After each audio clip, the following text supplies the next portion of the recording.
अस्सलाम वालेकुम everyone, this is Neha Shamsi. हाल ही में दिल्ली में एक बहुत ही हिस्टोरिक डिबेट हुई जिसमें एक तरफ है अपनी तर्क बातों के लिए मशहूर जावेद अख्तर साहब और खुलकर अपने एथिस्ट होने का दावा करते हैं, और दूसरी तरफ है मुफ्ती शुमैल नदवी साहब जो खुदा के होने का महज एक यकीन नहीं बल्कि एक रिटेंशन यानी एक तर्क संगत सच साबित करने का दावा करते हैं। आज की इस वीडियो में हम इस डिबेट के उस आखिरी 6 मिनट को देखेंगे जो सबसे ज्यादा शॉकिंग और थॉट प्रोवोकिंग है। इन 6 मिनट में साइंस, टाइम और लॉजिक को लेकर ऐसी बातें कही गई हैं जो आपका दिमाग घुमाने के लिए काफ़ी हैं। क्या जावेद अख्तर के सवालों ने अल्लाह के वजूद को हिला दिया या मुफ्ती साहब के आर्गुमेंट्स ने उन्हें लाजवाब कर दिया?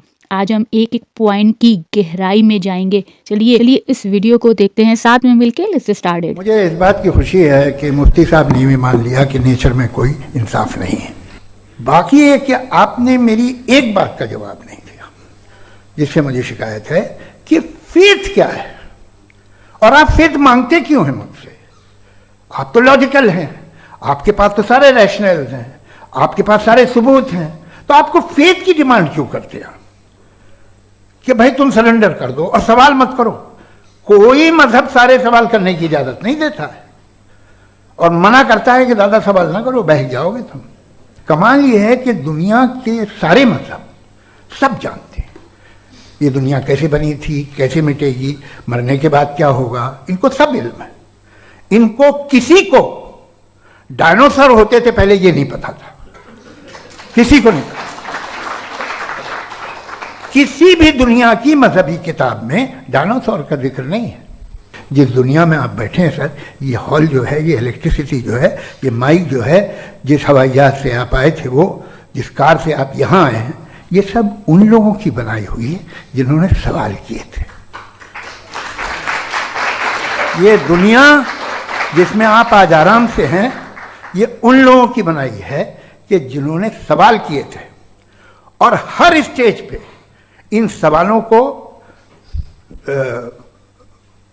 मकरूह कहा गया था, गलत कहा गया था। तो आज जो बातें आपके जहन से बिल्कुल परे हैं और आप हैरान होते हो उन्हें देख के, एक वक्त आएगा कि मामूली लगेंगे। और हुआ है, आपकी इंसानी तारीख ही है। इतनी जल्दी सारे फैसले आप मत कर लीजिए, थोड़ा ये ह्यूमिलिटी रखिए कि भाई ये हमें नहीं मालूम। ये कहने में क्या आ रहा है? ये यूनिवर्स कहाँ तक फैली, ये कब से है और कब तक रहेगी, हमें नहीं मालूम। आपने फैसला कर लिया कब बनी। ये आपके हिसाब से कोई 14 बिलियन ईयर बनी जो समझा जाता है। उससे पहले हजारों करोड़ों अरबों साल तक खुदा बैठा क्या कर रहा था? खामोश बैठा था, ऐसी जमाइयाँ ले रहा था। फिर उसे आइडिया है, यार एक काम करते, वक्त अच्छा गुजर जाएगा, यूनिवर्स बनाते। सोचिए, तो हम अपनी जहालत से लड़े, उसकी परस्तिश न करें। Thank you so much. तर्कों की श्रृंखला में राउंड 2 के लिए मुफ्ती साहब को आमंत्रित कर रहा हूँ। शुक्रिया। जनाब जावेद अख्तर साहब कई मर्तबा दोहरा रहे हैं कि फेथ का मतलब बताइए, फेथ का मतलब बताइए। मैंने बता दिया, फेथ सही भी होता है, गलत भी होता है। और आज हम फेथ पे बात नहीं कर रहे, हम ट्रूथ और डज गॉड एग्जिस्ट पे बात कर रहे हैं। क्या डज गॉड एग्जिस्ट, ये ट्रूथ यानी गॉड है या नहीं है, इसमें से दोनों ट्रूथ क्या है? अब आप उसे फेथ कह लें, बिलीफ कह लें, नॉट माई बिजनेस। उसके बाद आपने कहा कि भाई सवाल करने से मजहब रोकता है। मैं कहता हूं जो रोकता है वो रोकता होगा, मैं नहीं रोकता, बल्कि सवाल करें, सवाल करना चाहिए। सवाल कर करके तो हम आगे बढ़ते हैं, तरक्की करते हैं, और इसीलिए मैं आज यहां पे आया हूं। लेकिन सवाल सिर्फ खुदा से नहीं होगा, आपसे भी होगा।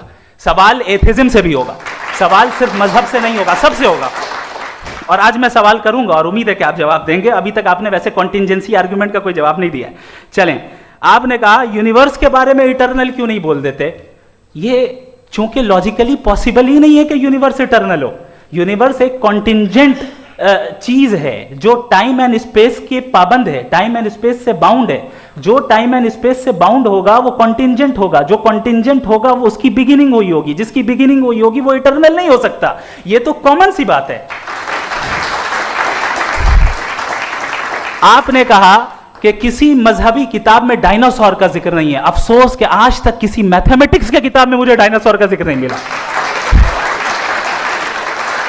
तो इसका मतलब मैथमेटिक्स की किताब बेकार है? नहीं, उसका वो टॉपिक नहीं है। रेवलेशन का और मजहबी किताबों का टॉपिक ये नहीं है कि आपको आके बताए साइकिल कैसे बनाते हैं, या आकर ये बताएं कि जो है डायनासोर कब था। वो तो मोरालिटी सिखाने आया है, गॉड के बारे में बताने आया, नॉन फिजिकल रियलिटी की हकीकत को सिखाने के लिए आया।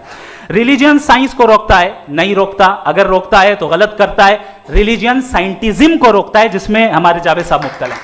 पॉइंट बहुत गहरा है। हम इंसान टाइम की कैद में हैं, इसीलिए हम पहले और बाद की बात करते हैं। लेकिन अगर कोई इस यूनिवर्स का क्रिएटर है तो वो टाइम की लॉ से ऊपर होना चाहिए। मुफ्ती साहब यहाँ मेटाफिजिक्स का बहुत बड़ा पॉइंट रख रहे हैं। साइंस और साइंटिज्म में फर्क है। साइंटिज्म यह है कि आप समझें कि साइंस और साइंटिफिक मेथोडोलॉजी ये नॉलेज को हासिल करने का वाहिद सोर्स ऑफ नॉलेज है, यह है साइंटिज्म। हम इसे रिजेक्ट करते हैं। उसके बाद उन्होंने कहा कि भाई हमें नहीं मालूम, अगर नहीं मालूम तो क्लियरली कह देना कि नहीं मालूम है, इसमें क्या हरज है। तो वही तो मैं कह रहा हूं ना कि आप कह दें कि नहीं मालूम, लेकिन क्लेम क्यों कर रहे हैं कि गॉड एग्जिस्ट नहीं कर रहा है। आखिरी चीज, इन्होंने कहा कि खुदा दुनिया बनाने से पहले 150 साल पहले या करोड़ों साल पहले क्या कर रहा था। अरे हजरत, चलें, बहरहाल मैं जवाब दे देता हूं। आप हमारे रिस्पेक्टेड पर्सनालिटी हैं, अगर आप नहीं होते तो मैं ऐसे एंटरटेन ही नहीं करता। टाइम ये 100 साल पहले या 100 साल बाद, पहले बाद में अभी, ये वो अल्फाज हैं जिनका ताल्लुक टाइम से है। टाइम शुरू ही हुआ है यूनिवर्स की बिगिनिंग के बाद, तो उसके पहले खुदा क्या कर रहा था? सवाल इलॉजिकल है, ये फेलेसी है। यानी आप ये कह रहे हैं कि यूनिवर्स के बनने से पहले खुदा क्या कर रहा था? टाइम के बनने से पहले, पहले का ताल्लुक टाइम से, टाइम उस वक्त था ही नहीं, तो ये सवाल ही इनवैलिड है खुदा के ताल्लुक से। इसकी एक मिसाल आप ले लें। एक कार है, एक साहब ने देखा कि भाई कार जो है उसके व्हील्स कितने अच्छे लगे हुए हैं सही जगह पे, स्टीयरिंग जो है कितने अच्छे जगह पे लगी हुई है, और सीट्स कितने वेल डिजाइंड है, कितनी प्रिसाइजली ये कार काम कर रही है। तो जरूर कोई ना कोई इसे क्रिएट किया है, किसी ने क्रिएट किया है। अब जावेद साहब आए और कह रहे जनाब बोनेट खोलिए, इसमें इंजन है, इंजन इस कार को चला रहा है, hence prove no one has created the car. This is illogical. Science हमेशा फिजिकल वर्ल्ड की चीजों को ही फिल करती जाएगी और फिजिकल चीजों से ही करती जाएगी, चूंकि एम्पेरिकल एविडेंस का ताल्लुक फिजिकल वर्ल्ड से है। आप साइंस के जरिए मेटाफिजिकल रियलिटी को कभी साबित नहीं कर सकते। ये रॉन्ग टूल का इस्तेमाल करना है। ये वही काम है कि आप मेटल डिटेक्टर से प्लास्टिक डिटेक्टर करने चलें, जो कि जाहिर है सही नहीं है। सो गाइज, ये था मेरा रिएक्शन। ये थे वो आखिरी 6 मिनट जो हमें बहुत कुछ सोचने पर मजबूर करते हैं। जावेद अख्तर साहब का ये कहना है कि हमें नहीं मालूम। एक साइंटिस्ट की ह्यूमैनिटी हो सकती है, लेकिन वहाँ मुफ्ती साहब का ये लॉजिक कि हर चीज़ के पीछे एक क्रिएटर है, ये एक ऐसा सच है जिसे नज़रअंदाज करना बहुत ही मुश्किल है। फ्रेंड्स, मेरा मानना ये है कि साइंस हमें ये बताती है कि कार कैसे चलती है, लेकिन लॉजिक और फिलॉसफी हमें ये बताती है कि उस कार का कोई डिज़ाइनर भी है। ये डिबेट जीत या हार की नहीं है, ये डिबेट है दो अलग अलग नज़रियों की। आपको इस दोनों में से किसका आर्गुमेंट सबसे ज़्यादा सॉलिड लगा? क्या आपको लगता है कि साइंस ही सब कुछ है, या फिर ऐसा भी कोई ताकत है जो साइंस की पहुंच से परे है? अपनी राय नीचे कमेंट सेक्शन में ज़रूर